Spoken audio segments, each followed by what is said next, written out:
학시와 쌤이 3.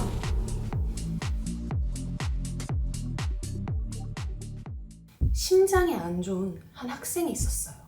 학교에서 마라톤 대회가 열렸는데 그 심장이 안 좋은 친구가 나가겠다고 하는 거예요. 가족, 친구들, 의사까지 말렸지만 모두와 함께 달리고 싶어 라는 마음을 가진 친구를 꺾을 순 없었어요. 그리고 대회날 그 심장이 안 좋은 친구는 예상대로 꼴찌로 결승선에 들어가게 되었어요. 하지만 친구들은 노력에 박수를 치고 있었죠. 그런데 역시 너무나 무리를 한 탓인지 결국 친구는 죽게 되었어요. 그리고 시간이 흘러서 졸업 앨범을 보던 중 그 사진을 보게 되었죠.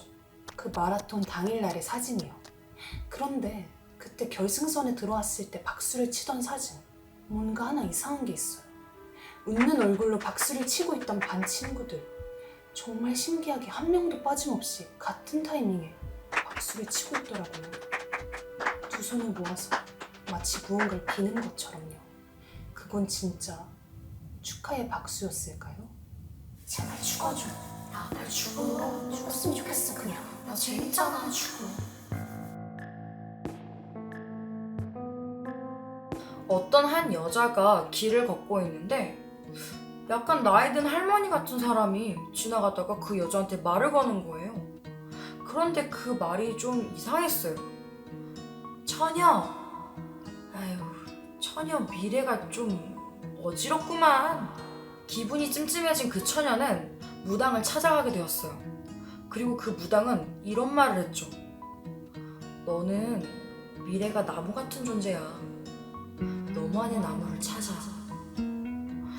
그 처녀는 좀 이상했지만 그래, 한번 찾아보자 라고 생각하고 나무를 찾게 되었죠. 그런데 자신의 나무가 있을 리가 없잖아요. 그리고 나서 2년 후 어떤 기사가 실리게 되었어요. 그 기사의 내용은 그 처녀가 나무에 목을 매달아 죽은 거였어요. 그리고 알고 보니 그 처녀는 심각한 우울증에 시달리고 있더라고요.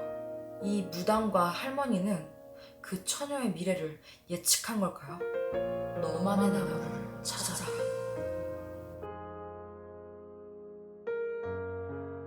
어떤 두 명의 친구가 있었어요.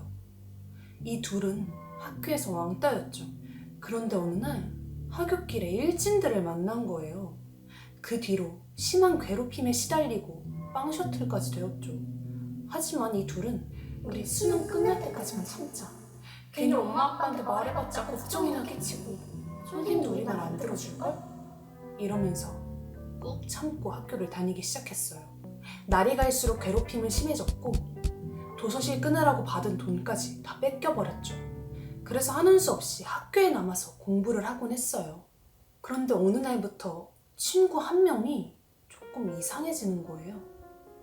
말도 잘 안 하고 멍 때리고 그런 이상한 상태가 되었죠. 야 집에 가자. 했는데도 아니 난 못 가. 이러는 거예요. 야 너 지금 안 가면 일진 애들 만난다? 나 먼저 간다? 왠지 얘를 혼자 놔두고 가는 건 좀 그랬지만 그래 나라도 걔를 피하자 이런 마음에 집에 가게 되었죠. 그렇게 집에 가서 편하게 쉬고 있는데 엄마가 들어오더니 네 친구 죽었단다 이러시는 거예요. 그래서 장례식장에 가게 됐는데 친구 엄마는 엉엉 우시면서 말했죠.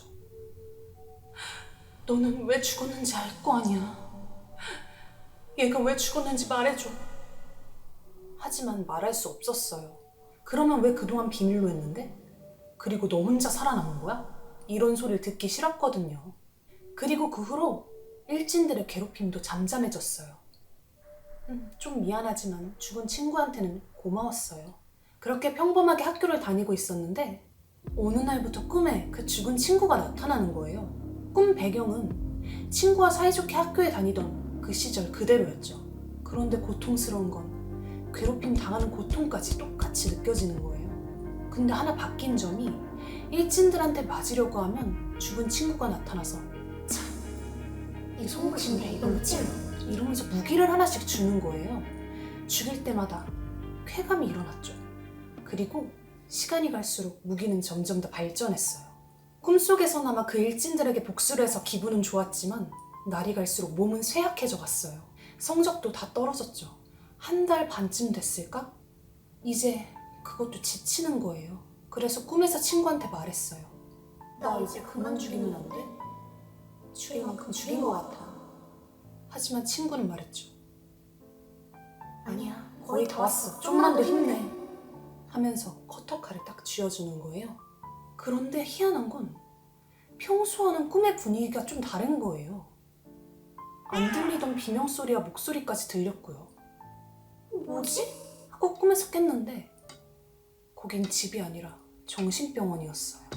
알고 보니 실제로 칼을 휘둘러서 누군가의 눈을 찔러버린 거죠. 그리고 그날 밤 마지막으로 그 친구가 꿈에 또 나타났어요. 그리곤 그러더군요.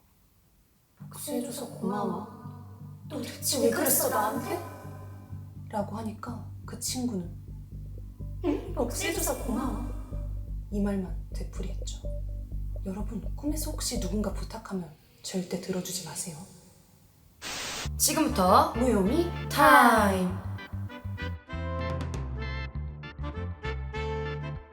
이 이야기는 김현정님께서 댓글로 제보해주신 무서운 이야기입니다.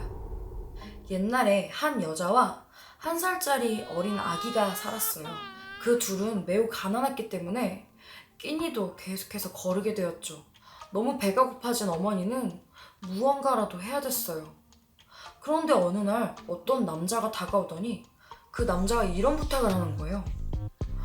저기 저 산에 있는 물건 뭐 좀 갖다 주면 내가 돈을 좀 줄게. 그래서 그 어머니는 흔쾌히 알았다고 이야기를 하게 되었죠. 아이는 혼자 집에 둘 수 없었기 때문에 등에 업고 야산을 오르기 시작했어요. 그런데 너무 무섭잖아요. 옛날에는 산속에 산짐승이나 도적들이 나올 수도 있었기 때문이죠. 그래서 엄마는 커다란 무기를 하나 들고 산을 올라가게 되었어요. 그런데 뭔가 소름 끼치는 게 뒤에 지나가는 것 같은 거예요. 그래서 어머니는 마구마구 무기를 휘둘렸죠. 그리고 그 사내가 부탁한 무언가를 가지고 산 밑을 내려오게 되었어요. 물론 식은땀이 많이 흘러서 등 뒤가 흠뻑 젖은 상태였죠. 그렇게 그 사내에게 물건을 전달해 주려고 하는데 그 사내가 흠칫 놀래더니 마구마구 도망가기 시작하는 거예요. 그래서 그 어머니는 아니 돈도 못 받고 왜 도망가는 거야? 라고 생각을 하게 되었죠. 그렇게 힘이 빠져서 터덜터덜 집에 도착했는데 맙소사 등 뒤에 엎여있던 아이가 축 늘어져 있는 거예요. 포대기를 앞으로 돌려서 아이를 봤더니 아이는 피를 엄청 쏟아내고 죽어 있었어요. 그리고 머리는 잘려진 채였죠. 알고 보니 무서움에 휘둘렀던 그 무기가 아이의 머리를 벤 것이었어요. 그리고 그 사내는 죽은 아이를 보고 기겁해 도망가게 된 거죠.